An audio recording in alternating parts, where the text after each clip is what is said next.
दिल्ली का चक्कर लगाने के बाद लखनऊ पहुंचे संजय निषाद हमारे साथ हैं। मान गए साहब? हमारा समाज मान गया तो हम भी मान गए।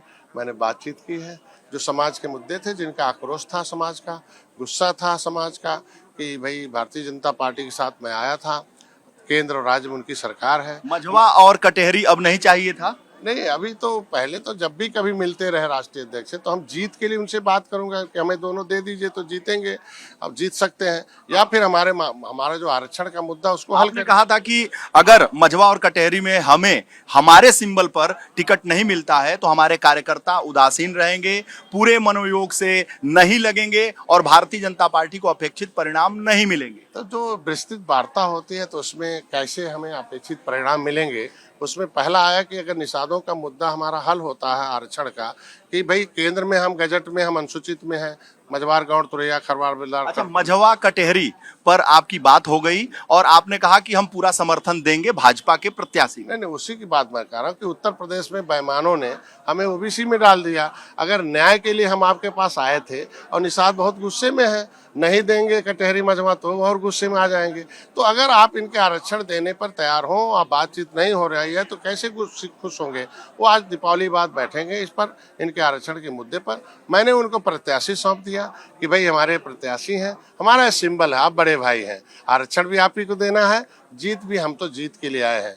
तो उन्होंने जो तय होगा, अगर हमारा प्रत्याशी जीत सकता, मेरा सिंबल जीत सकता तो आप तय कर दीजिए, आपका जीतेगा आप तय करिए, लेकिन हमें आरक्षण के मुद्दे पर हम लोग सहमत हो गए हैं। दीपावली बाद बैठेंगे, इसलिए मैं तहे दिल से भारतीय जनता पार्टी का समर्थन करता हूं और 9 सीट पर एनडीए का जो प्रत्याशी है उसे जितवाता हूं। जीतने के लिए मैंने कार्यकर्ताओं को कहा। खेवनहार के पोस्टर लगे। अब खेवनहार तो भगवान राम के भी रहे, निषाद रावण पर विजय प्राप्त किया था। खेवनहार तो मैं कांग्रेस सपा भाई अंग्रेजों मुगलों को मैंने नदियों से डुबा के भगाया था। खेवनहार तो कांग्रेस सपा बसपा के रहे, जब तक हमारे साथ रहे हम उनका बटन दबाते रहे, लेकिन उन्होंने हमारे समाज को मझधार में डुबो दिया। जो निषादों को धोखा दिया वो धोखा खाया है। आज के दिन में निषाद जिसके साथ है वही सत्ता में आएगा।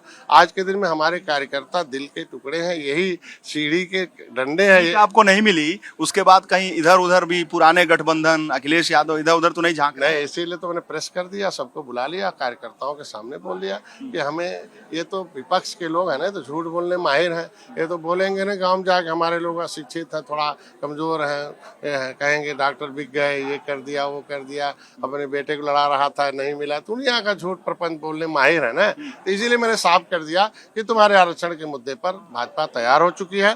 तुम भी तैयार होकर 9 सीट पर तहे दिल से, जिस तरीके से अगर कांग्रेस उत्तर प्रदेश को अस्थिर बनाने के लिए सपा का समर्थन कर सकती है, तो तुम्हें उत्तर प्रदेश में स्थिरता लाने के लिए, शांति लाने के लिए, अपनी समस्याओं के समाधान करने के लिए तो हमें समर्थन करना है, भाजपा का समर्थन करके उन्हें जिताना है। इसलिए मैंने आखिरी सवाल है, समाजवादी पार्टी कह रही है कि संजय निषाद में हिम्मत ही नहीं है, अपनी समाज की बात करें, मंत्री पद से इस्तीफा दे दें। ऐसी स्थिति में जब मझवा कटेहरी नहीं मिला तो हम कहते हैं कांग्रेस के किसी से इस्तीफा दिलवाया उन्होंने, वो भी तो 5 ठो मांग रहे थे और उन्होंने क्या दे दिया क्या उनको? आज के दिन में अगर वो बड़ी पार्टी, समाजवादी पार्टी के सामने बड़ी पार्टी जीत के लिए अपने को सरेंडर कर सकती है कि उत्तर प्रदेश को अस्थिर करना है, फिर से रोकना है, तो हम तो छोटे भाई हैं और उत्तर प्रदेश को बचाने के लिए छोटा भाई बड़े भाई के साथ खड़ा रहे, तो उसमें कौन सी बड़ी बात है? आखिरी सवाल है, दुनिया भी जानना चाहती है और दर्शक भी, इतना दबाव बनाने के लिए 4 दिन दिल्ली में क्या करते रहे आप?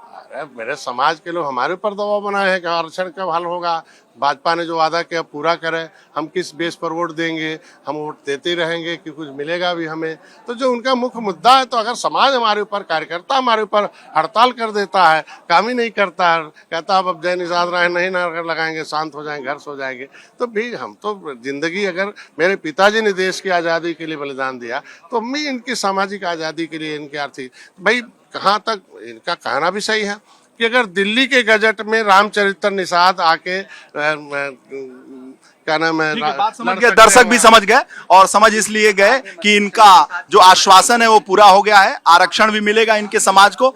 फिलहाल 2.5 साल की सरकार में अभी तक तो कोई मिला नहीं, लेकिन अब शायद वादा हुआ है, मिलेगा। कैमरामैन हरिओम के साथ Viresh Pandey, Lucknow. For exclusive and insightful videos, subscribe to our new channel ABP Live Premium.